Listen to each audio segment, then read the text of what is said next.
Hi, this is Bobby Brown, and welcome to another fucking podcast. My liver's all twisted up. But you know what I did? I loaded up with alcohol, more specifically vodka, whiskey, beer, tequila, more beer, more vodka, more whiskey, and more beer. Who wants an orange whip? Orange whip? Orange whip? 3 orange whips. So you're bored, are ya? I've come here to break your monotony. Let me have my piece, because I'm shooting with this one, folks. I don't care, man. The unscripted, uncensored, loose cannon of commentary. Why did you say that? Why? Why? You come out with stink like that? Poop. Your poop mouth. Poop out of your mouth. See, son? Old legends never die. They just lose weight. Like a legend and an out-of-work bum look a lot alike, Daddy. I've got a midget friend, an albino friend, and another friend who thinks Lord of the Rings is real. Together we call ourselves the Unfuckables. Quinton is in. Let the fun begin. Body touch. God, you're an asshole, man. I've never heard of that. Hello, Hollywood. Hello, world. And hello, my loyal minions. It is good to see you, and as always, good to be seen. My name is Izzy Presley, and this is Metal Edge Magazine's another fucking podcast. Great to be back. Sans Paul Gargano from Metal Edge. He is, he had a scheduling conflict. He wasn't able to be here tonight. Hopefully he should be able to be back next week, see what his schedule looks like. We were supposed to do Skid Row, Slave to the Grind versus Pantera and Cowboys from Hell, but we decided to push that one because Paul couldn't be here. And two, we pushed it a couple weeks. We can get one of the Skid guys on with us for the show. So we got that. Make sure you guys hit up all the social media at Real Izzy Presley all the way across the board, Twitter, Instagram, and Facebook. And of course, the show page is another effing podcast. And make sure you subscribe on YouTube. There is Chad Stewart.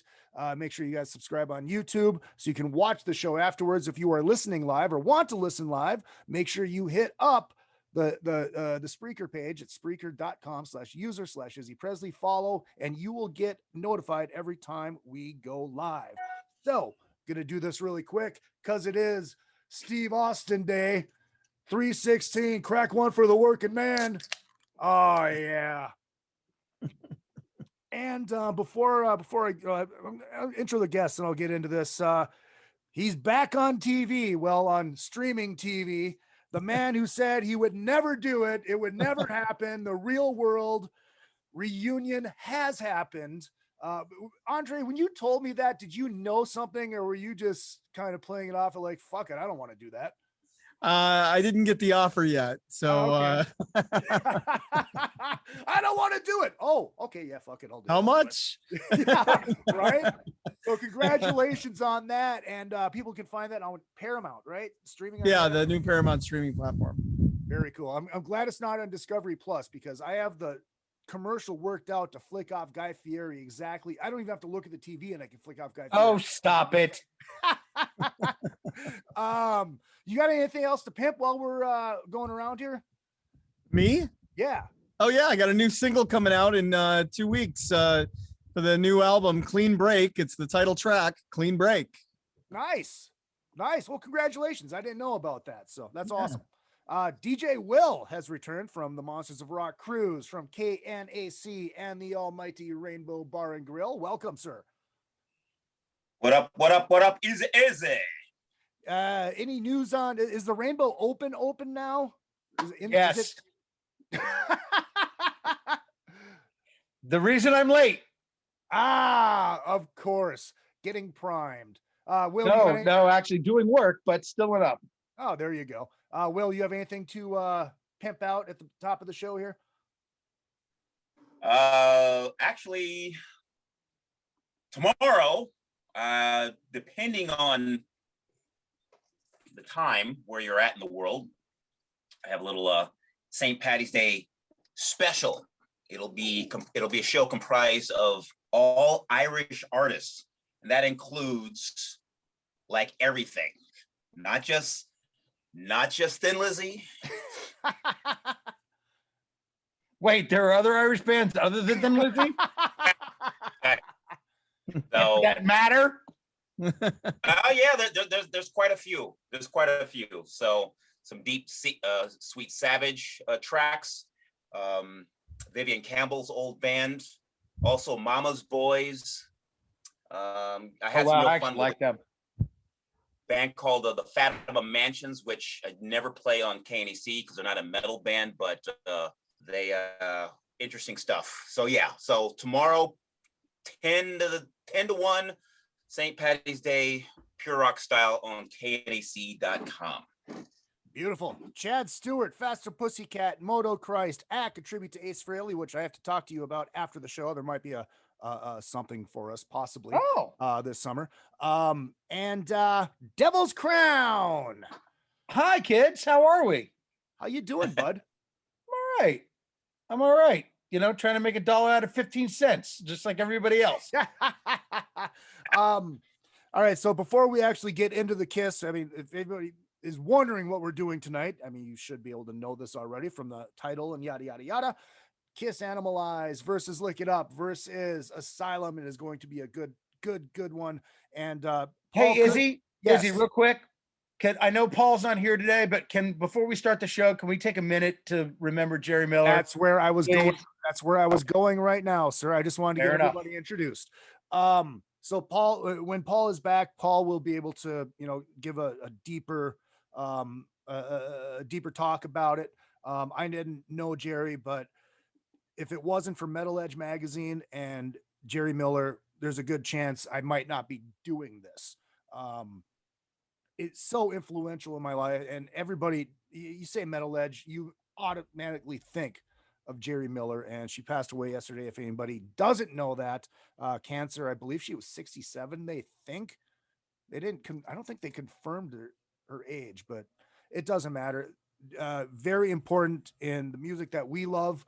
Helped so many bands along the way, and young bands. I mean, that was the thing. She was always looking for underground bands that she could bring up and showcase. And like, you and I are about the same age, so it's like we found out about all this. I mean, all the bands that we love. Any kid trying to find a band to follow, like she was always right there with us trying to find those bands. Mm-hmm. And I'm just saying, she was super influential for all of us. Did you know her?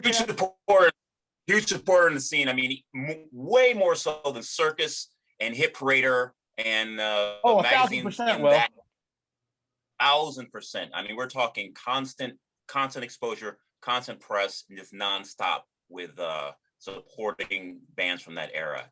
Huge. Will, did you know her? Not very well. My interactions with the magazine kind of mainly had to do with my interactions with our publicity department at Capitol Records. So gotcha. There was a couple of instances. I may have met her at like the Concrete Foundation's forum, but nothing major stands out because she's East Coast. But the publication, it was front and center with, at least at the time, for the artists on our label, and that being Great White and Poison at the very top of the list. So. Mm-hmm. Andre, what about you? I knew her. She was great. She actually did a couple of features on my first band, Rain Dance. And as Chad mentioned, she was extremely supportive of us at that early level. She helped us, get out the word that when we were just talking our demo, and made it available through a feature on her on Metal Edge magazine, and then did a follow-up feature when we were signed to a label. She was awesome. We had many really great conversations, and I remember when she left the magazine, we met up on a just coincidentally on a flight, I think to Phoenix of all places, and I was like, Gerri, it's such an odd place to see somebody on an airplane, and we just ended up having a great conversation on that flight. She was a real sweetheart and an incredible supporter of rock music for many years, and she will be missed. Yeah, absolutely. So, and I got to say this, I mean, even just the fact that I can have Metal Edge on this fucking show now, it to her. I mean, Yeah, cheers. for sure. Cheers. Cheers, guys. Cheers. Oh, all right, on to this. All right, hold on. A quick shout out to my good friend Jesse James Dupree. Hooked me up with a bottle of his whiskey. Showed up in the mail the other day, and it is woo! It is glorious. So here we go, kids. Let's talk about these records and this time of Kiss. We've talked about the non-makeup era a lot, and like personally, these three records is when I was starting to get back into Kiss, because I started off very, very, very young, getting into them, and then I fell off in the early 80s, and then it was the MTV Live Animalize Uncensored, which kind of sprouted me back into the Kiss world. And I remember, I remember seeing Lick It Up at Shopko, and I didn't even know that Ace and Peter weren't in the band. I'm like, oh, is that Ace? Is that Peter? I didn't fucking know. I was young. I was stupid. But these records, for me, I put these up there right up against the classic makeup stuff. I mean, it's totally different. It's totally that 80s heavy Kiss sound, but they're so fucking good. So good.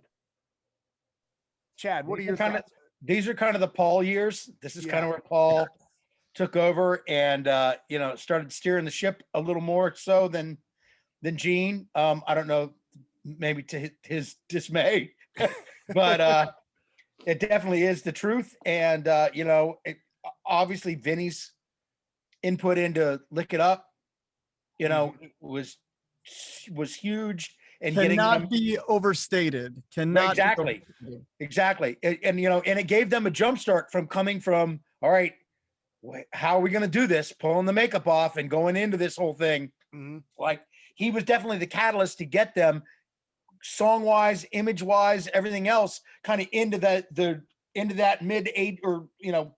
early to mid 80s vibe. You know what I mean? Yeah. Exactly. Into metal. They turned it into Vinnie Vincent helped them become a metal band. Mm-hmm. I saw all three of these tours. I was a huge fan throughout, and I'm partial to Lick It Up out of the three. I think that lineup with Vinnie Vincent and Eric Carr was unsurpassed. I honestly think it rivals the original four members. They really did become a metal band, mostly with the help of Eric Carr. His drumming was fantastic. A monster. Yep. He was just so good. And I was lucky enough to see the Creatures of the Night tour the year before the Lick It Up tour. And that was seriously, maybe to this day, the best show I've ever seen. It was that lineup was unsurpassed. They were really firing on all cylinders, and it was just amazing. The subsequent albums were, we'll talk about as well, but I think, Chad, I think you're right. It really was, Paul was carrying them across the finish line throughout that entire era. And but I will say that Vinnie Vincent had no small part, certainly on Lick It Up. I think he's the only one with the writing credit on every song on Lick It Up. And let's be honest, but let's be honest. No, go for I mean, if Lick It Up had not been a success, the rest, these other two records, we wouldn't even be talking about. Right. No, because that would have been the end. This was Lick It Up was literally sink or swim for them. Yeah. Just to correct you, Fits Like a Glove and Dance All Over Your Face do not have Vinnie Vincent writing credits on it. Wow. Okay. Those are the only two. Will, what about you? Well, just what you guys have sort of covered already, but for the most part, Lick It Up, just following Creatures was huge, because I would say that real metal sound really started on Creatures, if you think about it. just from the production, and then certain particular songs, like Danger, so on and so forth. But the momentum from that, I was all in, because Creatures was like everything. Seeing that tour, everything about the costumes, everything about that whole production, the visuals, everything, huge. Okay, how are they going to top this? What's the follow-up going to sound like? And I was won over. So I was all in at that point, waiting to see what Kiss was going to do. Wasn't crazy about the album title, didn't matter. Songs were heavy. We'll get into the track listings, but to start off with a song like Exciter with that guitar, it's like incredible. Right. And just one little note that I think this was mentioned, one of your guests, Izzy, on a prior podcast, which was, I don't know, maybe it wasn't, whatever. Someone had mentioned that had they not used Unmasked as an album title, this would have been the perfect opportunity to use that for free for a band that started out with makeup, and okay, now we're calling it Unmasked, but it's okay. And the last thing, Lick It Up was the debut of Vinnie Vincent on the album cover, and this was on the heels of him being in the band in touring mode only. So he had some co-writing credits on Creatures, but the interesting thing is, all right, we're going to see Kiss Unmasked. Well, you're going to see two original members, one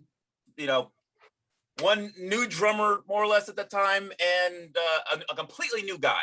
But if you didn't know any details about Peter Criss and Ace Frehley, we have this Ankh necklace that the guy on the left will wear, and that will help you connect the dots. So there you go. My observation and thoughts. I really think that these three records are really a natural progression. Not when you're in your teens and you're one of your favorite bands still, yeah. Well, I think it's a natural progression, not from Creatures, but from Paul's 78 solo record. Agreed. Yeah, because you listen to that 78 solo record, and that's the blueprint for what Kiss started to sound like. Yes. See, I'm always right. And I think I want to make another point about these things too. A lot of people shit on Gene's contributions, and I tend to disagree.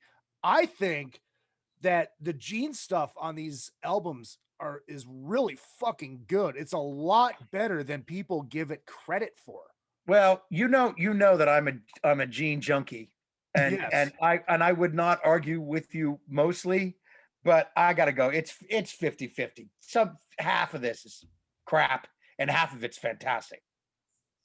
I think it's more 90-10. Really? Yeah. I mean, Fits Like a Glove is a fantastic song. Right. I mean, look, I look at, but I mean, you get into yeah, exactly. Dance All Over Your Face. Yeah. Murder in High Heels, anyone? I mean, come on. Right.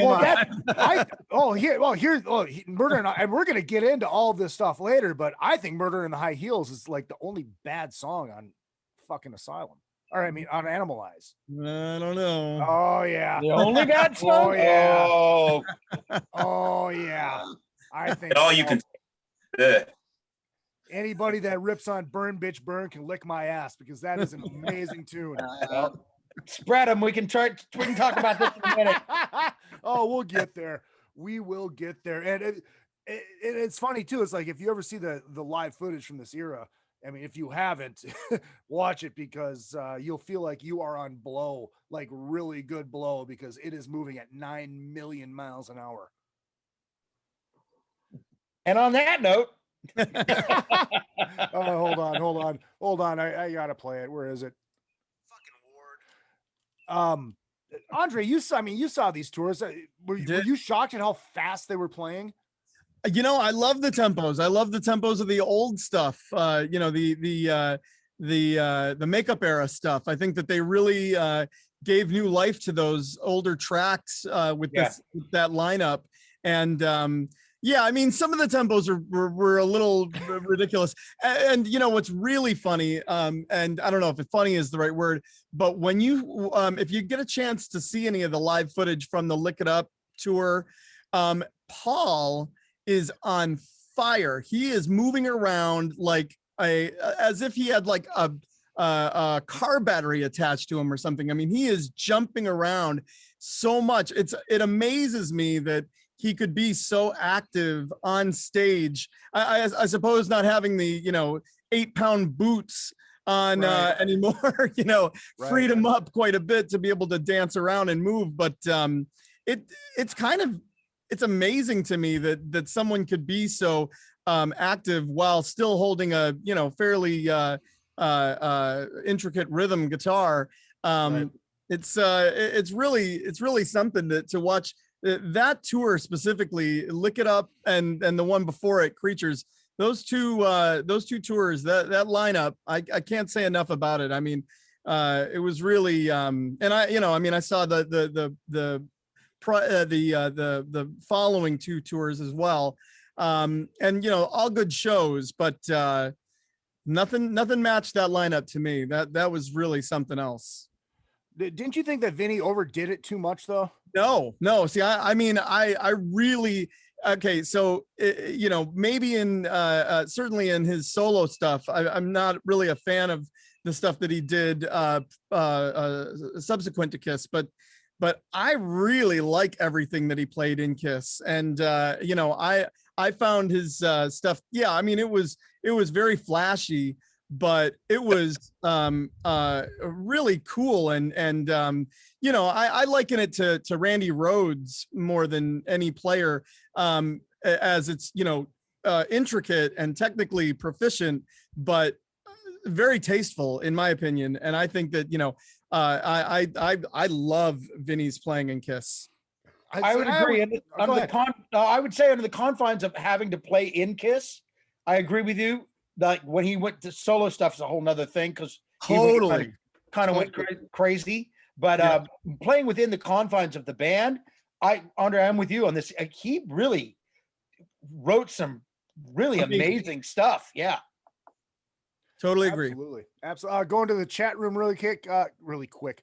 Jeffro Lee Ross says post-apocalyptic sluts, future drinks, animal skin boots, Vinnie's guitars. What's not to love about Lick It Up? Agreed. Great songs. Yeah. No, I think Lick It Up is, I don't think it's as good as everybody claims it to be. We'll get into that. We'll get into it. Well, I mean, much like Creatures of the Night, which we wrongly debunked. I think of these three records, there is more filler on Lick It Up than it is on Animalize and Asylum combined. Oh, Will. Yeah, that's blasphemous. That is blasphemous. I feel the same way about Creatures of the Night. No, sir. Oh, yes. I'm right. And oh God, I'm right. I wish Ahmet was here right now. I know, me too. I know. Just to tell you what an idiot you are. Yeah, but see, this is the thing about Ahmet. When he says what an idiot I am, then we go through this whole thing and he realizes that, oh shit, you were right. It happens every single time. All right. I have to assume the Zappa role this evening. So, all right, let's get into this. Wait. Well, hold on. I mean, what do you want this to be, a 20-minute show, Chad? No. Jesus Christ. We have 3 albums to go through. Yeah, I know, but it's song versus song versus song. You know how we do it. And this is actually how we are doing it. So there is actually a point system. So who's keeping score tonight? I guess I am. Okay. And I got my gimmick right here. So, cool.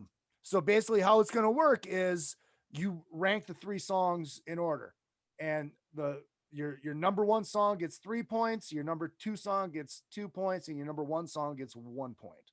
No, wait, flat opposite. You know what I mean? So basically your favorite, the best one gets 3 points. Right. And it goes down, and which actually kind of even works better for something like this because Animalize has 1 less song than the other two records. So the point system might help out Animalize in the long run, which is far superior to look it up. There you go. See, I'm right. Jeffro says Chad is correct with those confines of Kiss. Vinnie kills because he is controlled in that aspect. Well, that's the thing though, is they tried to control him so many times that Paul had to tell him to stop fucking playing. All right, well, this is true, but jumping ahead past him getting the boot, Vinnie has what I call a built-in self-destruct button.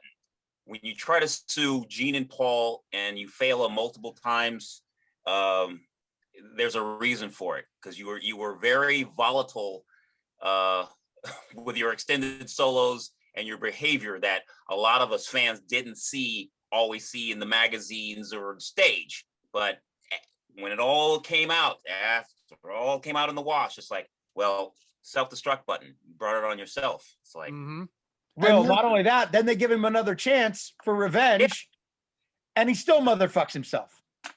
Right. Point. Okay, but let's be honest here. Let's be honest. I mean, I've read Paul's book. I've read all of their books, and while I'm a huge fan, I'm not exactly convinced that Paul sees things as they are always. You know, four sides to every story. Exactly. So I mean, I can understand. Well, I won't say that I necessarily agree with Vinnie's position in that he would be so litigious and suing everyone repeatedly. I do know what it's like to be fighting for your, place in a band, and it can be very difficult, especially with the strong personalities that are in Kiss and with Vinnie's enormous talent, songwriting specifically. I can understand his needing to feel like he's got to, fight for every scrap he gets. So I don't know. I mean, I wasn't in that room and I don't know how it goes, but I do know what what they produced, and I can't argue with that. That I cannot argue with, and the results are stellar. What did you guys think of Mark St. John? Did you think he was a fit? No. Stopgap. Yeah. Due to the circumstance thing going on, real stopgap. And we're talking, you think Vinnie played fast. Mark. Yeah, right. Not only that, Mark taught guitar. So he's coming from a MI type of background, and that bleeds into his playing. So it's just like, oofa. Yeah, he was more Yngwie than fucking Vinnie was. Yeah, for sure. All icing, no cake. Too much flash. Yeah. Thank God for Bruce Kulick. Yeah, exactly. Andre, let me ask you this, because you said you saw that Animalize tour. I did. I'm assuming you saw it with Bruce, right? I did. Well, you saw it too. I mean, that's where they shot that video. So you were there. I was there. Holy shit. Yeah. I think we talked about this the first time you're on, but I'm a drinker and I forget shit. Yeah. Brain cells leaving. One by one. What do you remember about that night? What do you remember about being there? Well, it was also simulcast live on the radio. Yep. And this is all going on live on the radio. Yeah, exactly. And exactly. All right, sorry, go ahead. I mean, it was a good set. I think that at the time that they shot that, much like where Vinnie premiered in Kiss as a unofficial member, I think Bruce Kulick was an unofficial member when that tour was happening, and he was kind of a replacement guitarist for Mark St. John. Yeah. So it was kind of like another who's this guy, moment for the audience. But yeah, I mean, good set list, I think, if memory serves. They played extremely well. It was a good show. What did you, I mean, what was that? What did you think, seeing this new guy? I mean, were you impressed by him, or were you just like, all right, this is just another guitar player? I think that, in my opinion, I think it took Bruce Kulick an album or so to really get his footing in Kiss. And I don't think I was terribly taken with his solos on that tour. I think that as Asylum and some of the later albums came through, I think he found his place a little more. At the time, it really was an era of flashy guitar playing and just, you know, a tremolo, you know, whammy bar wankery.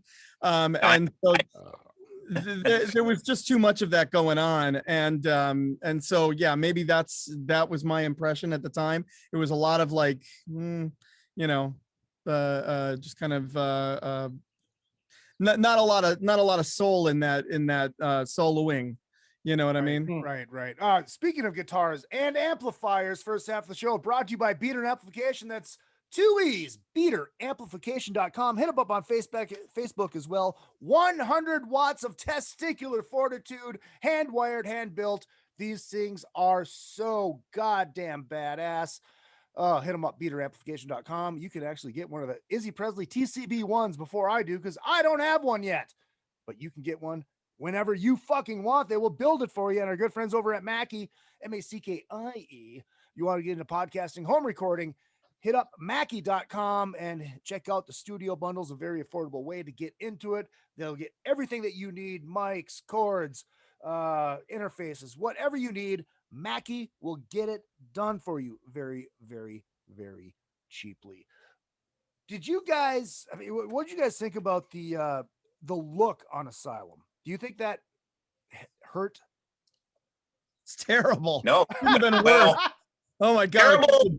Poor Gene. That's all I can say. Looks like fucking Liz Taylor. damn. He looked like fucking Liz Taylor. It was ridiculous. That was an era, 85, 86, obviously blending into 87. That era, that was the era of long sequin coats. Ozzy got hit. Yeah. Dokken got You're right, Will. think about it, the costumes in terms of the stage apparel, it was all about those long coats and neon. And neon. And body glove. Well, that was crazy nights. Yeah. Well, no, I think he started that during Asylum. No. And and then carried it on into Crazy Nights. Yes. I don't think so. He had body glove shorts, and then he had a body glove sticker on his not Steinbrenner guitar. It was Steinberger. Yeah, it was a Steinberger. You know, this is why being a Kiss fan doesn't always prove that you're not insane. How would I remember that? Why do we know this shit? Why do we know this shit? And I was at the shows. See, where else am I going to have this conversation? I actually remember where the sticker was. Very scary. Sad. Yeah, but you also remember the shorts too. That's even scarier. Well, you know, 10th row. What can I say? Well, yeah, you really got the full frontal. Hey now. Gerald says Gene looked like a long-haired Andre the Giant in the Lick It Up video. Yeah. Yeah, kind of. Lori says 3 points to Chad, 2 to Andre, 1 point to Will, and Izzy's disqualified. I don't know what that's for, Lori. I agree with whatever that was. Lori's my boy from Australia, and he is now watching hockey. Got him into hockey. He's a Minnesota Wild fan, so God bless him. Shock there. Yeah. I didn't hate the Asylum look. I thought it was fun. I mean, look, for everybody looked the same. I mean, it was like pick a band. They, like Will was saying, everyone's in a sequins trench coat. Pick a band. All of them were in it. Yeah, but I think Kiss took it to another level though. Pink gloves up to here. Oh yeah, with the fringe. Oh, dude. Gene's look was an extension of his character in Too Young to Die or something. Remember that movie? Yeah. And to a lesser extent, Trick or Treat, but he was the transvestite that he played in that one movie. It was an extension of that in his character, but you know, what? Go ahead. Commercial radio, MTV, all of that popped because of all of that color. So it worked. And once, you know, if it ain't broke, don't fix it. That's why down the line, all the bands that were on major labels had the same look. you know. Let's talk about the MTV a little bit. Let's talk about the videos while we're at it. Obviously, you know, all the two videos for Lick It Up had that post-apocalyptic world gimmick going on. I think there was only one video for Animalize. No. No. Was there two? Thrills in the Night. Yeah. Thrills in the Night had a video? Fuck yeah. Shot in Columbus, Ohio. I was there. Oh, okay. Get the hold on. Whoa. I don't believe it's concept, but yeah, he's right. It's two videos for that. Yep. No, it's a live concert. Yeah, it's really? a live concept. Mm-hmm. Holy shit. Oh my God, with Gene's amazing wig. Well, it's cost effective. The tour successful. Yeah. First single did well, so let's just grab live footage, make a video of it, and slap it in a rotation with everything else. It's like when it was a working vehicle, when it was a machine that everyone needed a video, and it's like let's keep it moving. Let's see what else these other. Will, let me ask you a question. Don't you agree at that period in time, like all you were trying to do was really drive kids to the shows? I mean, what better way to drive kids to the shows than to show the live setting with all those people going nuts? Yeah. That platform was crucial because if I live in the Midwest, if I live back east, down south, and I've heard about this band, or I've heard the name and I don't know what they look like, videos. I can see what this band looks like. I can see what their stage show is going to be. Right. Wow. Coming to my town in about 3 months. I saw them on MTV. All I knew was, I listened to different types of bands, different types of music, but you see all these visuals, like I said before, they pop, the color. Oh, they're coming to town. Well, I'm going to go see it because it's my first impression right out the gate. Mm-hmm. And that's really all it took. And in a lot of instances, especially tour routing, videos went everywhere. Everyone owned a TV. So those bands were in your homes, even if they weren't in your towns yet. So if you were excited enough to be impressed by a video, just imagine how much they're going to kick your ass live if you get your parents to drive you to the next town over, or you save up enough lunch money to buy a ticket when they do come to your town, down the line. So, and also all the videos used to always show the tour dates at the very tail end, or they'd have commercials. Right. Yes. So that was important too, As far as saving your lunch money, I say be a man and beat up some other kid for his lunch money and save that lunch money. Don't save your own money. Be a tough guy. Be a tough guy. Don't promote bullies. Oh God, I'm just fucking. Speaking of live videos, how big do you guys think that Animalize Live Uncensored was for the revival of our favorite band? Well, I think it broke. I mean, Lick It Up did okay. The video Lick It Up did okay. All Hell's Breaking Loose did nothing, even though it's one of my favorite songs ever of all time, and I love that video. And the first rap rock song. Yes, I'm with you on that. I don't really think it did much. But having that come out afterwards, I think that was their real break into MTV. Yeah. Heaven's on Fire. Right. Yeah. Yeah. Heaven's on Fire, and then the live show. Because if you remember, they played that live concert almost every weekend for like 2 months on the Saturday night shows.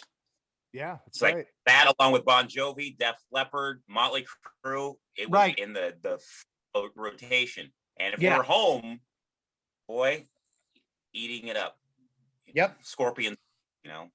Well, they've always been very savvy with their business dealings, and I'm sure that was part of the deal. Giving MTV exclusive access to that, and making sure that they play the hell out of it. I mean, it's great content for MTV, and they got a chance to run with the ball. But let's face it, it benefited Kiss tenfold.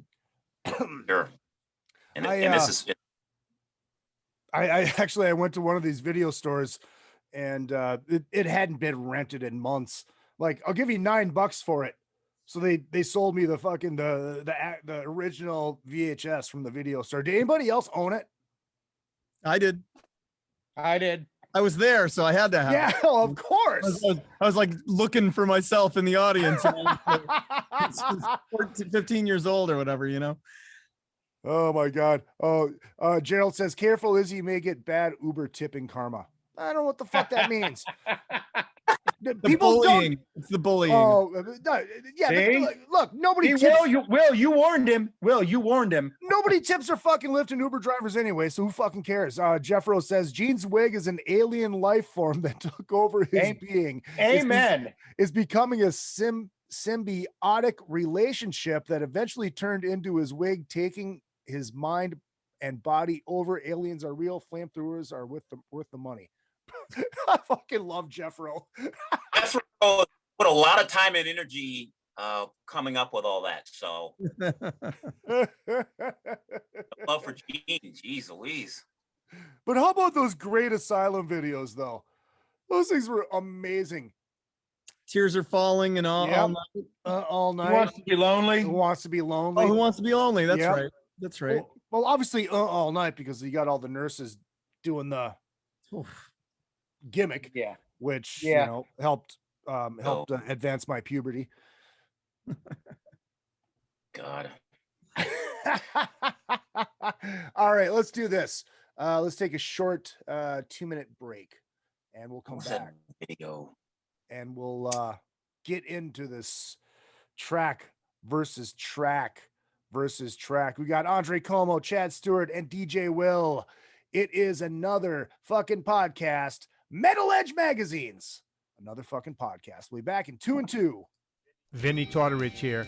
Hey man, if you're a fan of Izzy, you might be a fan of me too. I'm the guy that gets people to lose a lot of weight. I have something free for you guys. This is no clickbait. Just go to VinnieTortorich.com and there's a big banner. It's a free PDF, how to lose weight. It's an intro guide to NSNG at VinnieTortorich.com. Go check it out exclusively for anyone who listens to Izzy Presley. Thank you. RockstarLeatherworks.com is your home for badass rock and roll gear. Featuring 100% handmade leather bands, watches, cuffs, bracelets, and more, Rockstar Leatherworks has something for everybody. Whether you are going to the show or you are in it, you can find something to fit your needs. Choose from a variety of designs or create your own masterpiece. Their bands and watches are second to none. They also ship internationally. Who needs a stage to be a rock star? Check out RockstarLeatherworks.com. Hey ladies, Sass Pants Designs will take that band shirt that everyone has and make it your own in a flattering, sassy, and simple way.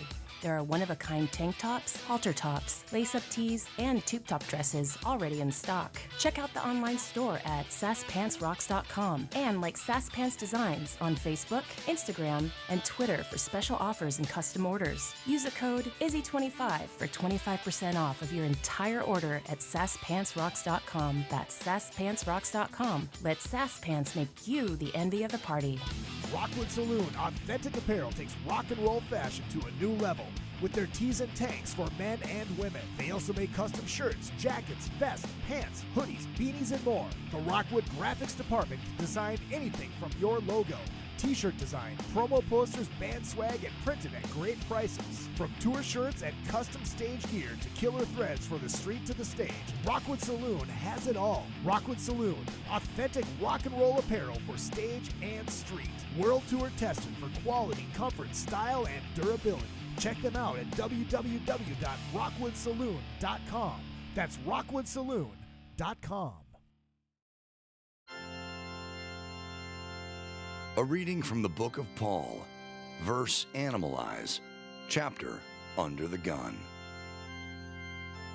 Yeah, there's no speed limit where I'm coming from. Let's hit the highway, doing 69. Praise be to Paul.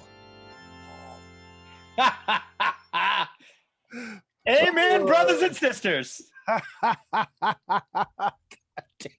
Oh, they just get better and better and better.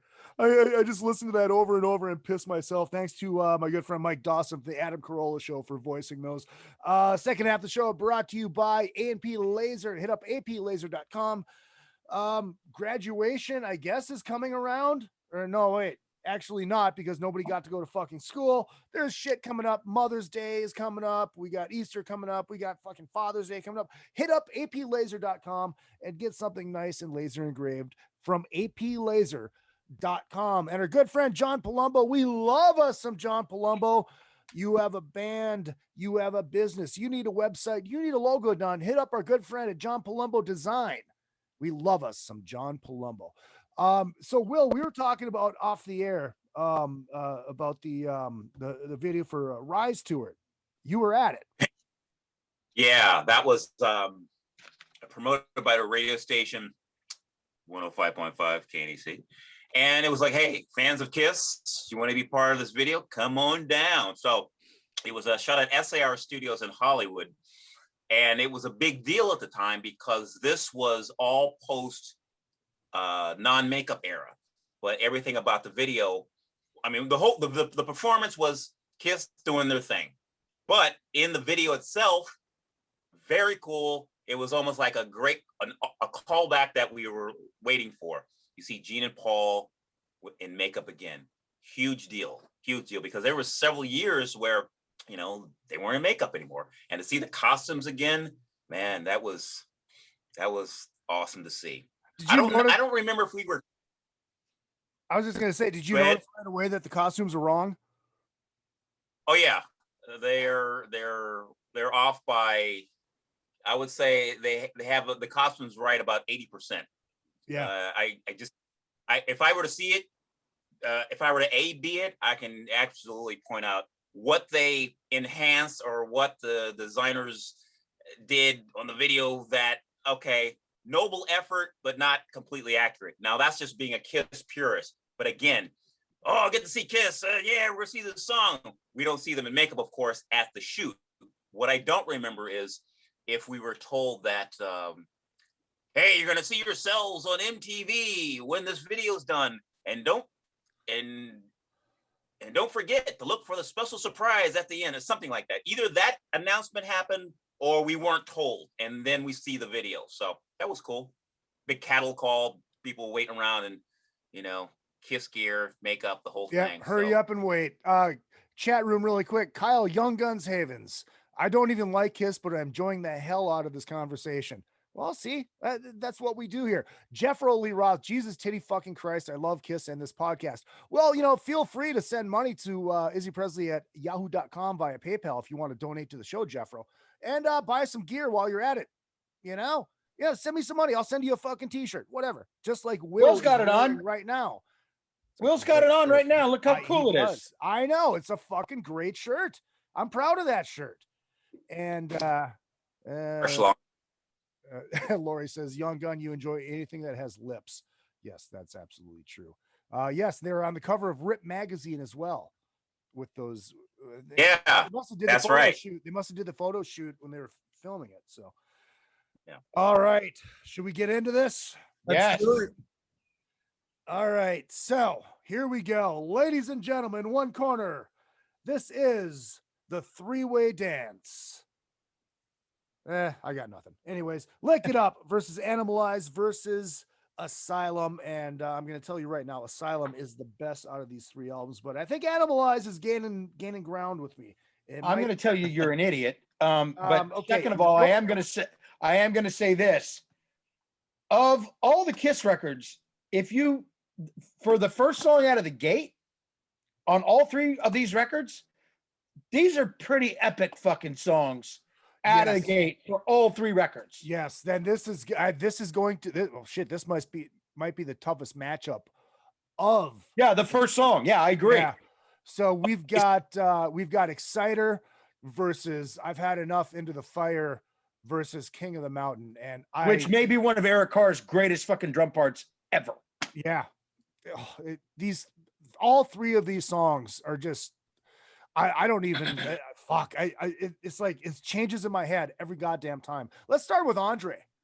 Well, undoubtedly, for me, Exciter's at the top of the heap. Okay. I think it's such a return to form. I personally like the similarities between Exciter and The Oath off of The Elder. I also the solo that Rick Derringer plays is fucking unbelievable. I really I just love the solo on that song. I think it's really it's one of the best songs of that era from Kiss. And I think again, I agree with Chad. I think that all three are great songs and probably the best songs on each album. Yeah. But I have to put Exciter at the top, King of the Mountain next, and I've had enough last, unfortunately for it. But you know, it's nice to be right. I know. I have that feeling very well that I'm always right. Willem. I'm gonna. For me, it's just gonna be right down the line. You know, 1, 2, and 3. Exciter right out the top, a banger. I've had enough. Number 2, just the tremolo, everything, just boom, and King of the Mountain. So for me, it's those 3 in that order. Chadwick. Yeah. Look at that solo on Exciter. Who starts the solo down low and then goes up? I mean, seriously? That's awesome. No one ever does that. Down low and then build the fucking thing? Started in the bass. Badass. So I'm with Andre on this. I'm going exactly the same. Exciter, King of the Mountain. I've had enough. All right. Nice to be right, isn't it, Chad? Yes, sir. Actually, this is going to be the correct order. I've had enough is the best of the 3. King of the Mountain is second, and Exciter is. You are high as a kite. Yes, you are high as a kite. Actually, I'm not. Oh, well then I you wish I be. was. Then you should be, because you're fucking. Should be. Yeah. Good Lord. God damn it! I'm an adult. I don't smoke weed. I do cocaine. Yeah, fair enough. It's a joke, everybody. It's a joke. Exciter has punch, but okay, that's your choice. But my choice, and I'm right. Exciter's got punch, it's got bite. I mean, come on, you're fucking nuts. All right, whatever. I'm gonna go first on this one. We've got Not for the Innocent versus Heaven's on Fire versus Any Way You Slice It, and maybe I'm burnt on Heaven's on Fire, but I am going Any Way You Slice It. Oh, come on. Number 1. I am going. You're just doing this now to be an asshole. No. I am actually serious. Any Way You Slice It might be one of my favorite Gene non-makeup songs. Heaven's on Fire at number 2, and Not for the Innocent at number 3. Will, that's the bottom line. Will, talk some sense into this fool. Dad, there's no help for not the wicked. There's no help for the lame. Right, got it. Fair enough. All right, where are you on this? The complete opposite. Now, I will give Izzy some credit on the being burnt out on Heaven's on Fire, because it's a staple of Kiss's set. I'm fine with it. The reason my choice is Not for the Innocent, number 1, is the buildup, is the simple, and then the rumbling bass underneath, long before we get, I'm mean and I'm dirty. It just sets a tone for me, just registers a little bit more. But so Not for the Innocent, Heaven's on Fire, and Any Way You Slice It. Any Way You Slice It should always be third, but carry on. Andre. You know, in spite of the fact that Gene sings his ass off on Not for the Innocent, and if you ever get the chance, check out the demo to that song as Paul sings the chorus. And had they done that on the record, I might be giving it the first place. I love when they do that. I love when they used to do that. You know what I mean? it improves every. There's Agreed. There's nary an example where it doesn't put the song in a higher echelon. But I can't argue with the hit power of Heaven's on Fire. A hit is a hit is a hit, and Heaven's on Fire was a fucking hit. So it's definitely the top on this matchup. I gotta give Not for the Innocent second place. I think Gene's performance on it is some of the best on the non-makeup era. And anyway, you slice, it's a piece of shit. Dude, if you want to talk, listen to fucking Anyway You the vocal on that is Gene is so singing so fucking high on that, dude. He fucking slays it. Anyway You Slice It. It's so fucking beautiful. Beautiful. It's a beautiful. Right. You're wrong. Wrong. I have to go with my brothers on this one. I have to agree with Will that the buildup on Any Way You Slice It is fucking epic, and that Gene's vocal is epic. Or sorry, Innocent, Not for the Innocent. Sorry, that's what I meant. I was too busy listening to Izzy fucking talk. No, for Not for the Innocent. The buildup on Not for the Innocent is unbelievable. It's great. But Andre's right. A hit is a fucking hit is a fucking hit. And Heaven's on Fire wins. Is no matter how many times you fucking heard it and are sick of it, it's still look. It catapulted them back into real life. I mean, it's true. So I got to go. Heaven's on Fire 1, Not for the Innocent 2. Anyway you slice it, no one cares. Wrong.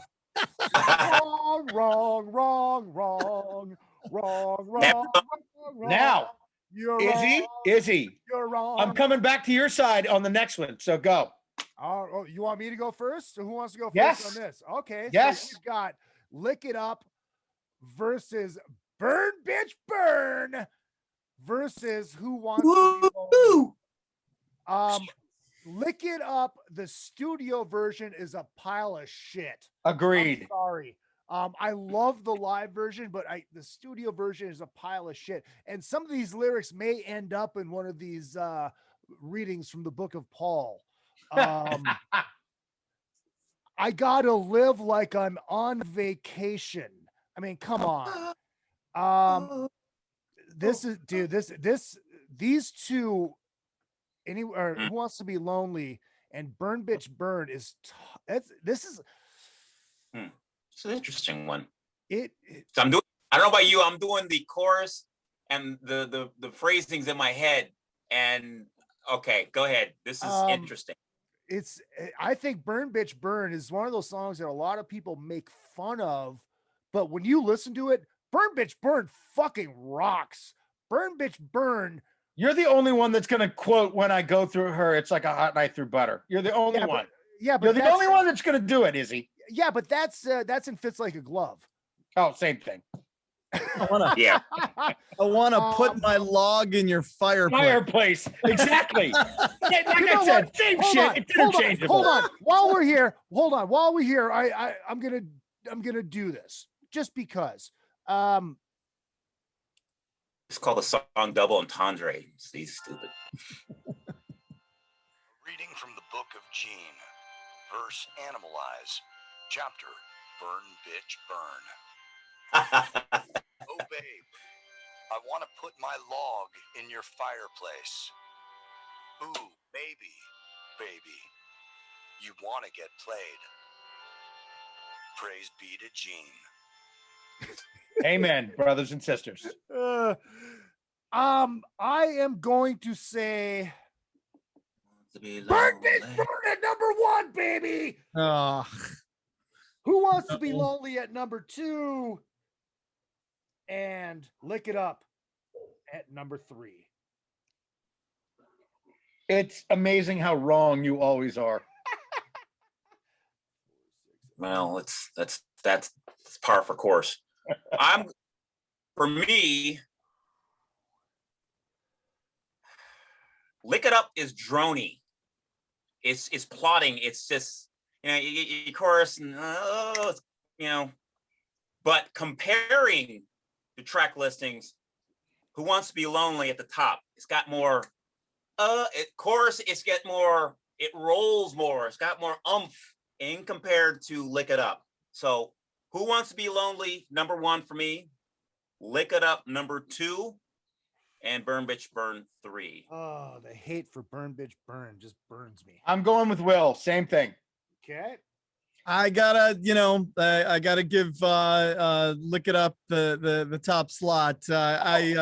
Again, the demo of Lick It Up, it's interesting. The demo of Lick It Up has a 4 on the floor drum beat, which is really interesting, and claps, which is pretty cool. But it's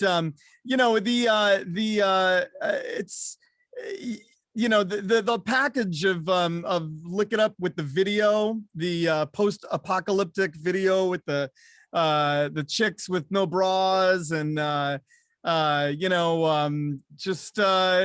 badass. And the reveal, it's basically just their boots walking down the street until the chorus, and then you see the reveal of their hideous faces in the chorus. I mean, it's badass, and so absolutely Lick It Up wins the draw on that one, followed by Who Wants to Be Lonely, and then the wretched Burn Bitch Burn pulling up the rear on in last place. 10 middle fingers. Okay, I'm gonna say a hit is a hit is a hit. When you listen to that fucking chorus of Who Wants to Be Lonely, you got to be joking me. And those tom breaks, great. That fucking shit is amazing. And Bruce's solo in that is unbelievably good. No, Just saying. I'm not Just saying. Look, I'm not discounting anything that you say. I'm just saying. I'm just saying. That's all. All right, now we got Young and Wasted. Oh. Versus Get All You Can Take was the very first Kiss song where they swore on the album, and Trial by Fire. This is a tough round. No, it's not. These are all turkeys. Young and Wasted is the only fucking good song in this whole thing. Okay, the rest of it's fucking turkeys. You're wrong. Yeah. Okay. All right. Go. Please. I'm waiting for your idiotic argument. Go ahead. Look, dude. Fucking. Come on, man. Get all you can take. You gotta get all you can take. Honey, what fucking difference does it make? Dude, it's a great fucking song. And Trial by Fire is one of these underrated Gene songs from the 80s. I think it's a better than Young and Wasted? Are you out of your fucking tree? I did not say it was better than Young and Wasted. I'm just saying it's Why do I talk to you? This is a very underrated Gene song, and I love that song. Obviously, Young and Wasted is number 1. Oh, look at him coming back around to me. Look at that. Wow. But Get All You Can Take, and I love both of these songs. Trial by Fire, Get All You. Oh my God. I gotta go with Get All You Can Take. And then as much as it pains me to put the amazing Trial by Fire at the bottom of this list, I have to. Correct me if I'm wrong. Young and Wasted was the only one that made it in the set list, right? I mean, I don't think I ever saw them play either of the other two ever live, and I saw all of those tours with good reason. Yeah. and Young and Wasted actually was a stalwart on their sets for years. Yeah. So yeah, I'll just go next and say, Young and Wasted is obviously at the top. And maybe I'll even give Trial by Fire a second place on that one for the fact that I'm not really all that into Get All You Can Take. I don't think it's not Paul at his best. So I can't give him that one. And my views are Andre's views verbatim. All right. 3. I love the product. Young and Wasted. Love the production on that. Lyrics weren't too silly. It's just that bass, just awesome. The break solo, it was again another explosive track with Vinnie's guitar work. So my order is Andre's order. Got it, Chadwick. Oh, come on. Young and Wasted is number 1. Give All You Can Take is number 2. Trial by Fire number 3. People wrong. Is a now I can't wait to see you argue with me on this one. All right, Next so one. we've got Gimme More Yeah. versus Lonely is the Hunter No. versus I'm Alive. Okay, you start on this one too. No, I think that I'm Alive is the song. They always talk about what Kiss would have sounded like if Eddie Van Halen would have joined Kiss. This is Bruce at his finest. This is an amazing, amazing song. Listen back to the guitar work on this song. It sounds like great song. It sounds like a Kiss Van Halen song is what it sounds like. It's a great song. That's number one easily.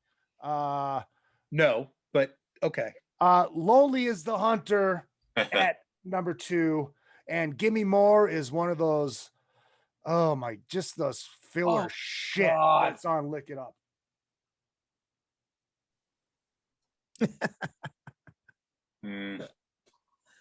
Well, correct him, please. I'm just working out the dynamics in my head for songs in particular. Boy, oh boy. Lonely in the Hunter definitely is my least favorite. Wow. Gimme More, number 1, not a big high thumbs up on it. What? Yeah. What? Gimme More, number 1. I'm Alive, 2. Lonely in the Hunters, 3. Oh my God. Agreed. Totally agreed. None of them get the highest marks. I gotta say, Gimme More gets the top spot for Vinny's work, guitar work alone. What? It's just who hurt you? And Paul's hurt you.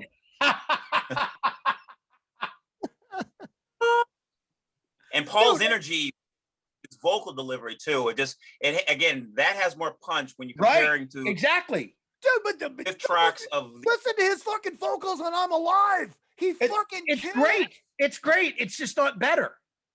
Yeah, these are the last songs on side A of the vinyl. So it's like to go out before we get to side B, I got to go with Gimme More. It just has more. I agree. It has more punch. Oh, it's just heavier and dirtier. It's got that thing, whatever that thing is that Paul did when he was in the zone. It's that. Not to say I'm Alive's a great song. I'm just saying. Whatever. Yeah. Okay. So I'm with Gimme More. I'm Alive. Lonely as a Hunter. Filler tracks with a real moderate thumbs up. I don't know why I associate with you people. We've got. We're really gonna have a problem with the next 3 rounds then. Oh yeah. God, we've got All Hell's Breaking Loose versus Under the Gun versus Love's a Deadly Weapon. All right, I'm going first. Go for it.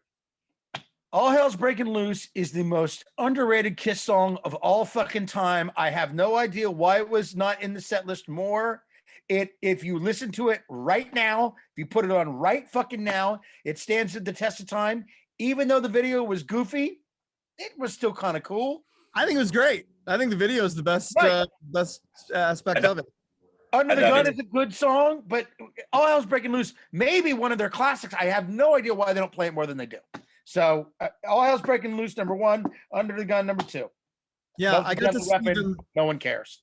I got to see them play All Hell's Breaking Loose live, and it was great. I probably. Yeah, but it's weird that it didn't last longer, like years later into the set. Don't you agree? Yeah. No, it's you know, I've heard that Eric Carr wrote the riff. Yes, he did. Yeah, which is interesting because it's kind of you know, it seems like more of a Vinnie riff. I don't know. It's pretty. If you listen to the stuff that Eric wrote, I mean, it's kind of got that slinky, kind of sexy kind of thing that he liked to do. I mean, and I'm such a huge Eric Carr fan anyway, so I just that song is fucking great. So whatever. Yeah. No, I'm going with the similarly. All Hell's Breaking Loose top. What are the other two? Under the Gun and Under the Love Gun, Deadly right? Weapon. Next. And then Love's a Deadly Weapon. Not one of my favorites. Number 3. Yeah. Well, this will be a trifecta clean sweep. A great opener for side 2. I mean, boom. And then the rap, which I've memorized like verbatim, like the whole thing. What be this? What be that? Street Hustler comes up to me one day. I won't get into it. We know the song, but great. Under the Gun, interestingly enough, along with I've Had Enough, 2 of Kiss's fastest songs, and at one point they were labeled as speed metal, which not entirely true. Are you joking? They were labeled as it was either what for radio? For radio, yes. Really? That's where I'm getting that tag, and I've heard. I've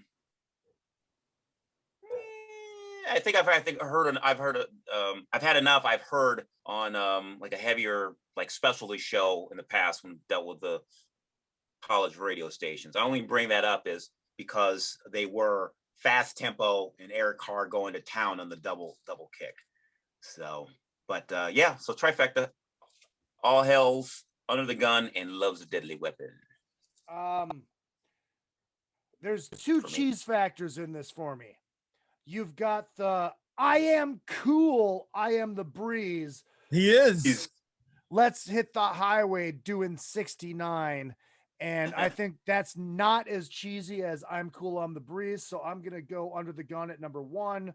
I'm going to go All Hell's Breaking. Really? We're arguing Kiss lyrics as semantics right now? You got to be joking me. And as much as it pains me to put the track from Asylum last, I have to.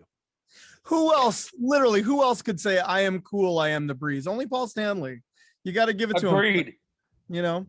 And he is cool. Yeah, you're right. And he is the breeze. Exactly. No relation to Leonard Skinner. Call correct. Oh, that breeze is completely different, Will. This is another tough one. 1,000,000 to 1 versus Thrills in the Night versus Tears Are Falling. Also, okay, so this is the hardest one from the first 3 because these are all fantastic songs. Absolutely. God damn. 1,000,000 to 1. Damn, so good. The second most underrated Kiss song ever of all time. Watch Paul do it when he did the solo tour. People went fucking insane. Yes. When he played that song. Yeah. Yes. Great solo tour. Right. Yeah. All 3 of these songs, correct me if I'm wrong, gents, they all had videos. Yes. No, had what? Proper 1,000,000 to 1. Maybe not. Videos for these songs. 1,000,000 to 1 was not a video song. No. Thrills in the Night was a video song, as was Tears Are Falling, obviously. And I think 1,000,000 to 1, I think was actually Bob Kulick on the solo, if I'm not mistaken. I don't think it was Vinnie. I think it was Bob. My memory. On 1,000,000 to 1? Yeah, I think so. No, Vinnie, it's one of Vinnie's songs. I know, but I don't think he played the solo. Really? Yeah, I think was that John My I thought it was Bob Kulick, but I could be wrong. That's a Vinnie song, though. I know. That's why I don't. No, I think that is a Vinnie. That's a Vinnie solo. Because looking it's a Vinnie solo. Okay. The only other additional musician on it is Rick Derringer, and that's only on Exciter. Okay. 1,000,000 to 1 is one of my favorite songs from that entire era. It's mine really, too. It's seriously and frankly, it could be the best Paul song since the makeup era. I just think it's really his and Vinnie obviously. I think it's really the very best of that His band. vocal is fantastic. I mean, fantastic. Absolutely, one of the best vocals he's ever done. Yeah. So it's got to be at the top for me. Followed by Tears Are Falling, which was a great single. But and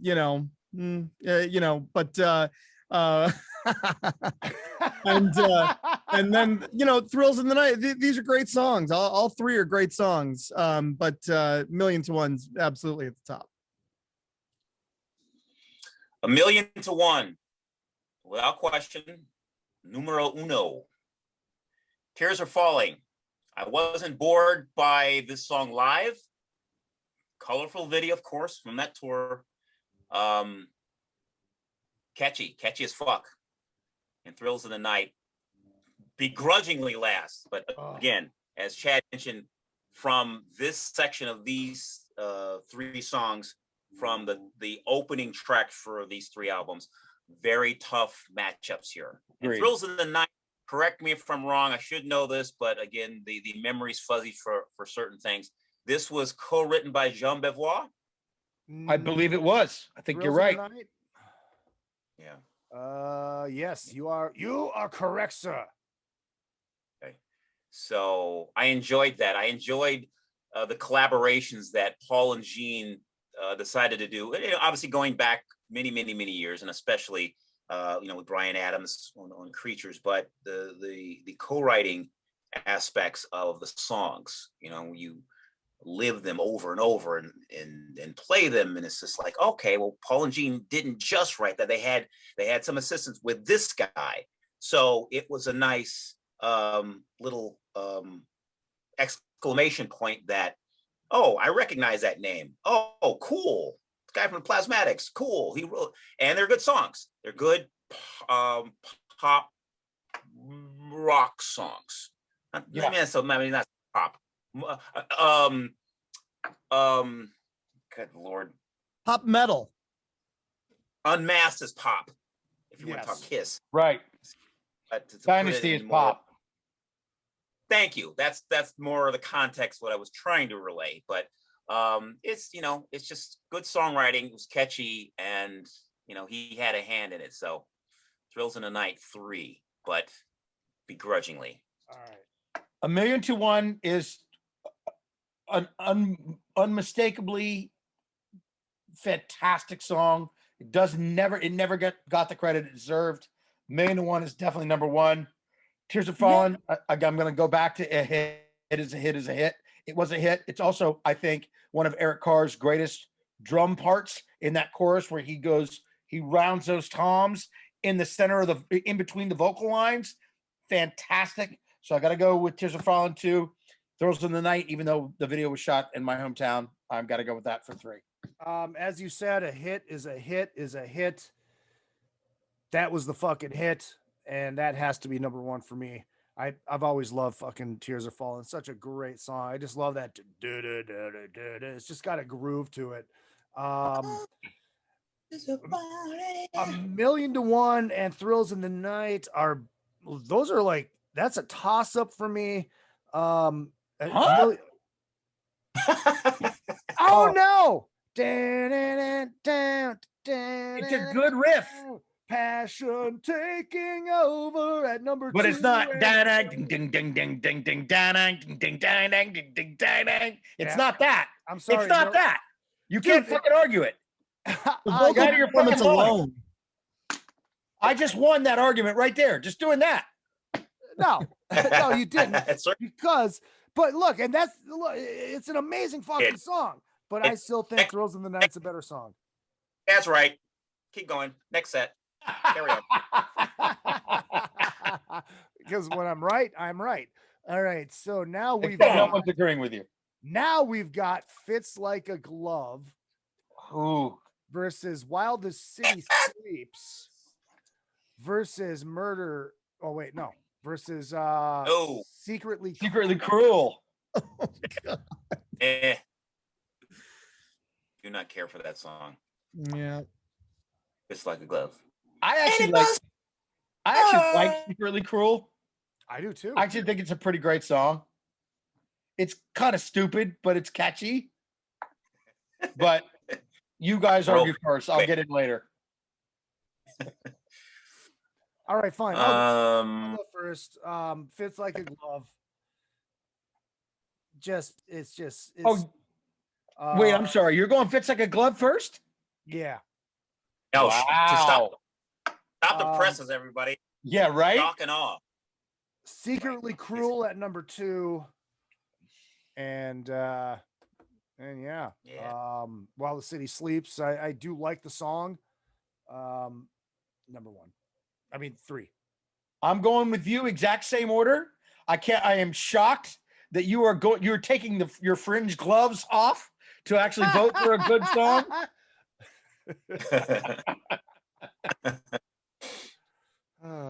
But I'm down with your sickness, so I'm down with that same order. For me, Glove, City Sleeps, and Secretly Cruel. 3 songs really, to my knowledge, never appeared much in their set list. No, Fits Like a Glove was in their set. Oh, yeah, that was Fits Like a Glove was definitely in their set list. Yeah. Oh yeah.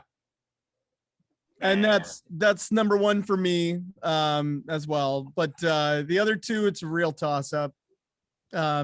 Secretly Cruel is probably last. While the City Sleeps is probably number 2, but it's a toss up. Honestly, neither has an edge. It's really which one's worse. But Secretly Cruel has got a decent chorus hook. So, if you recall, it is a pretty It is a pretty great. It's a pretty great chorus hook. It's a great song. Yeah, it is a pretty great song. It is the chorus anyway. And now we've got Dance All Over Your Face versus Murder in High Heels versus Radar for Love. Yeah, that's a race to the bottom right there. It's all 3. Can all 3 be last? I mean, honestly, not a winner in the bunch. I'm gonna go with Paul's Radar for Love. Probably, as I recall, I think there are some great Paulisms as the song is fading that I used to turn up really loud so that I could hear the whoa, whoa, whoa, whoa, whoa, as he's fading out into oblivion or something. I think that gives it the edge. But the other 2 are really, really bad. And I can't even, I'll even go as far as to say, I'm not giving a point for either of the other 2. They both get a big fat fucking 0 from me. Wow. All right. Oh, hey, you can do that, man. Hey, you can do that. That's all good. It's all good. All right, Will, what do you got? Andre, All Guns Blazing. Yeah, right? Song title, Dance All Your Face, silly. Murder in High Heels. I like it about 10%.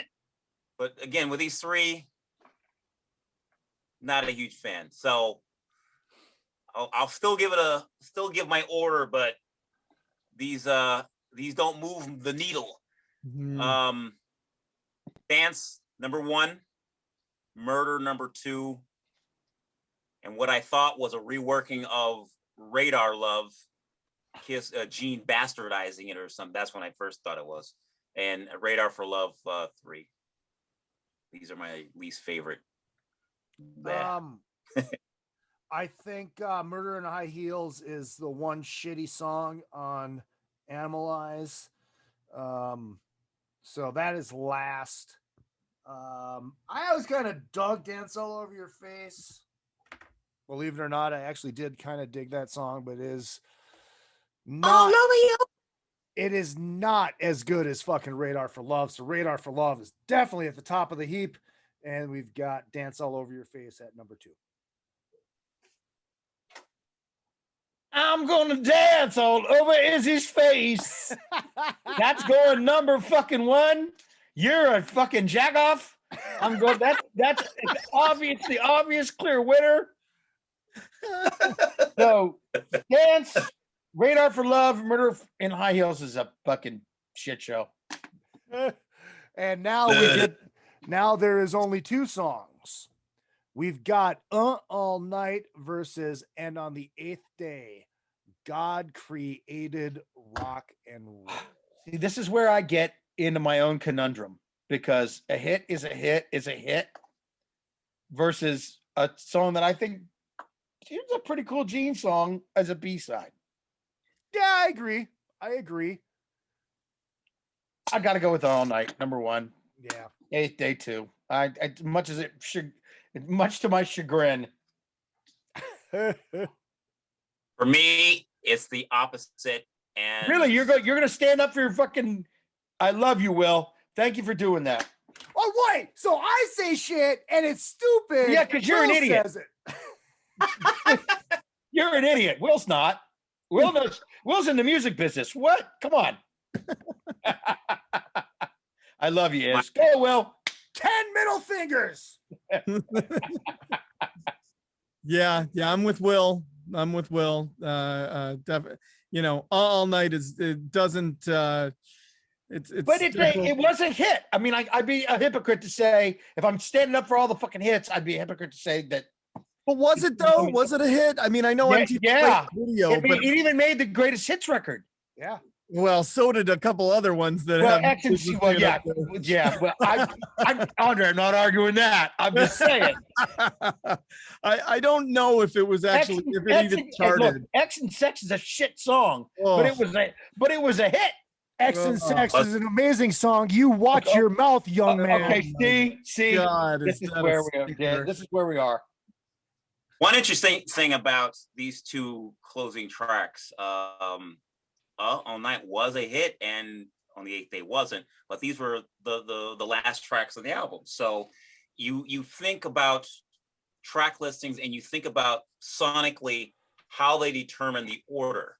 So it just goes to show you what the radio promotions. This is like, I'll just say this in a quick summary. Band gets signed to a label. There's meetings from every department. Every department gives their 2 cents about what they like, what they think will work. When you have a situation where, songs that are Diane Warren driven and what have you, right? Well, this band needs a hit single when getting on the radio and charting was the thing in especially the 80s. The situation is this. On the 8th Day was probably not on retail's radar, maybe the A&R person's radar, or the band. Someone decided that the track listing, but as it turns out, then on the next album, All Night caught fire.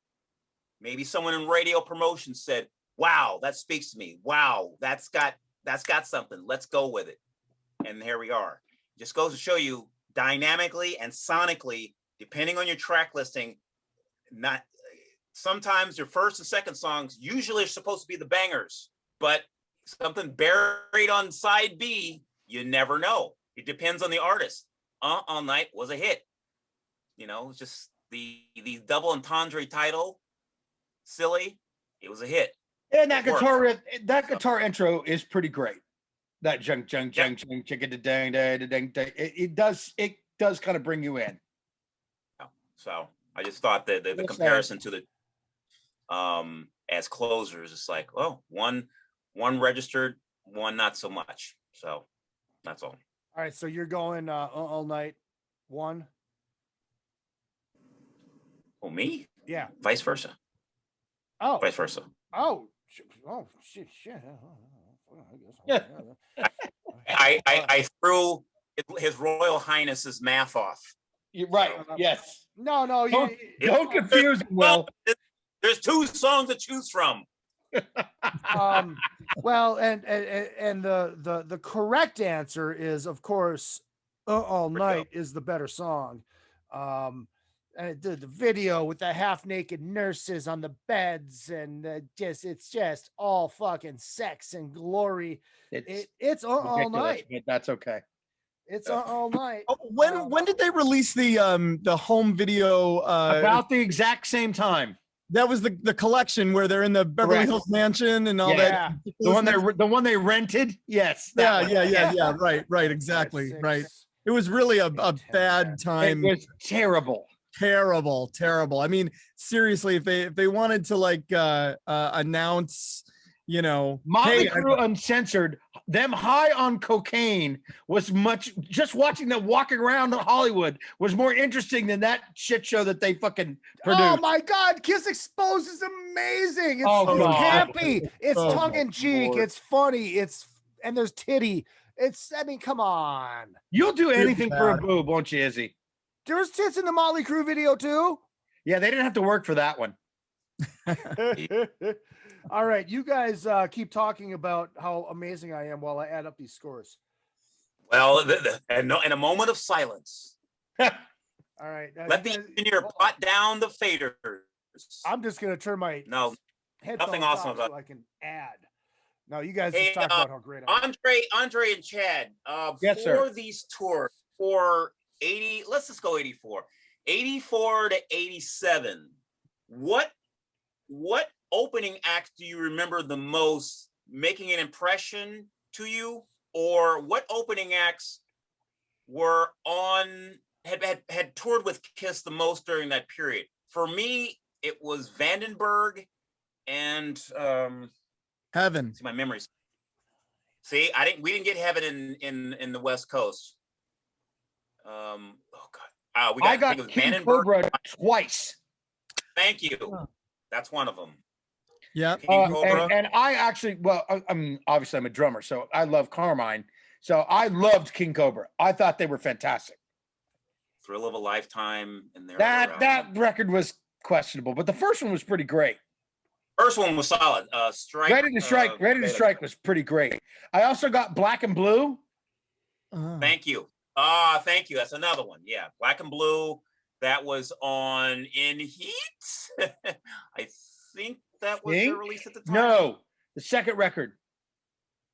God. Is that the band with Tommy Thayer? Yeah. Yes. Oh, okay. All right. It was the second record, the one with Nature of the Beach on it. Without Love. Without Love. Yes. And I'm gonna have to say that, out of all the bands that opened up for Kiss, the Plasmatics opened up in '83 for the Creatures of the Night tour, and that was the one that my 13-year-old eyes bulged out of my head. Of course, dude, they were fucking legends. Nothing ever beat that show. No. Kiss's performance was outstanding, but that opening act was Wendy O. Williams chainsawing a television on stage couldn't have been cooler. You put a punk rock band in a pop rock setting and let them go nuts, forget it. So genius. Cool. So cool. Best show I've ever tour. Yeah, that went from East Coast to Midwest, and by the time they got out west, we got who was the opener? Which is fine, but I just remember all the flyers. I still have a few. Motley in the '83 tour, but when Plasmatics were East Coast and the Midwest. If someone were to pull up the tour routing, I'm almost certain. Actually, I know I'm certain because I was at both Kiss shows at the Universal Amphitheater and where they play in Orange County. And it was Motley. Well, it was the 10th anniversary. Oh yeah, it was Motley because Motley. Yeah. Okay. Yeah. Devil. Fresh off out at the Devil, yeah. And then leading into them appearing at the US Festival. So the Midwest and folks back east like yourself, Andre, you got the Plasmatics. So that was dope. Right. And that was I want to say their release at the time was Coup d'etat. I think you're right. Well, I think you're right. Envision the logo, and I know how the logo evolved from New Hope for the Wretched and leading into Metal Priestess, so on and so forth. But Coup d'etat with Wendy on the Tank. Well, there was no cooler. Yeah. I mean, let's be honest. No one knew what to do with that band. Gene saw it, which is awesome. But there was nobody cooler than that band. I mean, hands down. Well, of course, Gene saw it because he ended up making an unofficial Kiss record in Wendy L. Williams' solo album. Right. So I mean, you figure you take every member of Kiss at that point, they're on the record. Yeah. So and Eric Drum's Cannon drums, they're on that record too. So if anyone hasn't heard this Wendy's first album, not Commander of Chaos, not the others, the first one, produced by Gene Simmons, home run for drum miking and production. Eat your heart out, Michael James Jackson. Amen, my brother. Amen. I thought the song was "Eat Your Heart Out," Rick Springfield. That's on the WWF.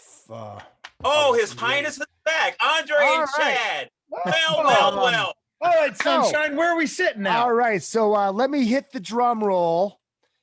We do have the final shit, and I'm very disappointed in this. Makes me sad. Once again, you're wrong as usual. No, because look, this is the thing. As much as Asylum is the best record, top to bottom, out of this, these God, three, for this again. and Animalize might be a tight second, and Lick It Up just sucks. Coming in third is Animalize with 58 points. Correct. Coming in second, Andre's right. with 77 points is the best record out of the three, and Kiss Asylum, which unfortunately means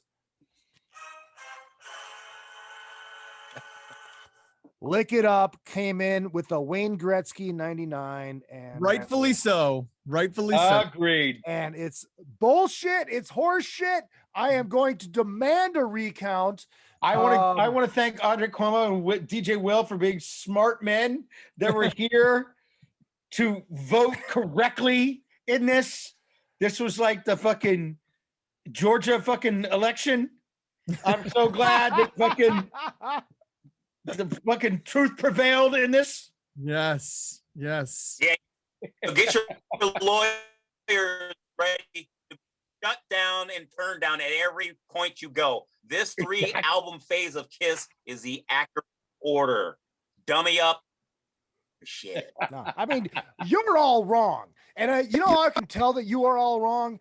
Everybody in the chat room is talking about how amazing Kiss Exposed is, giving the campy Paul Stanley lines. Dude, come on. I mean, dude, the fucking Paul Stanley workout. Hey, yes. I got a question. Yes. On your little chat room count there, who won that battle as far as the albums go? Oh, yes, you did. You're just not choosing to tell me. No, because I haven't been paying as much. Hey kid, I'm gonna look at the kids direct. Hi kids, how are you today? Listen, do me a favor, please sign in and tell Izzy what an idiot he is. Thank you very much. And vote truthfully, as we know you will do. Yes, we're counting on you. And look, and because I have not done it all, and there's people that are waiting for it. Dude, you're fucking high. Izzy, me, I'm fucking right. And that's the bottom line. So yeah, there's your Sebastian Bach for everybody that wanted fucking Sebastian Bach. So all right. So obviously I'm right. You guys are wrong. Unfortunately, the numbers lied. Math is a real science, Izzy. It's real science. I'm gonna die on that sword. Like apparently science doesn't matter anymore. Andre, so people want to catch the new season of The Real World. I think your episode 2 is out now, correct? Correct. The new one's on Thursday. And it's on Paramount Plus. They'll have some of my most recent album is featured on it.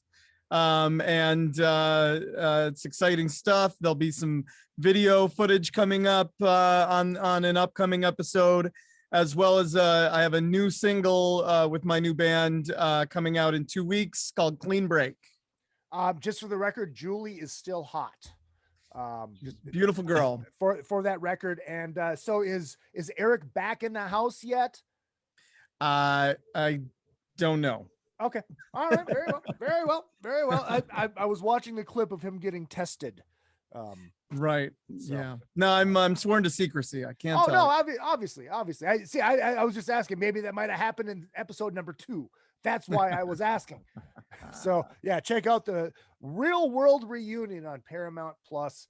Andre, congratulations, brother. Thank you, Chad. Thank you. It's a lot of fun. Check out his new single, Chadwick. You got anything? Devil Crown. Wow, what's Devil's up with Pussycat? Crown.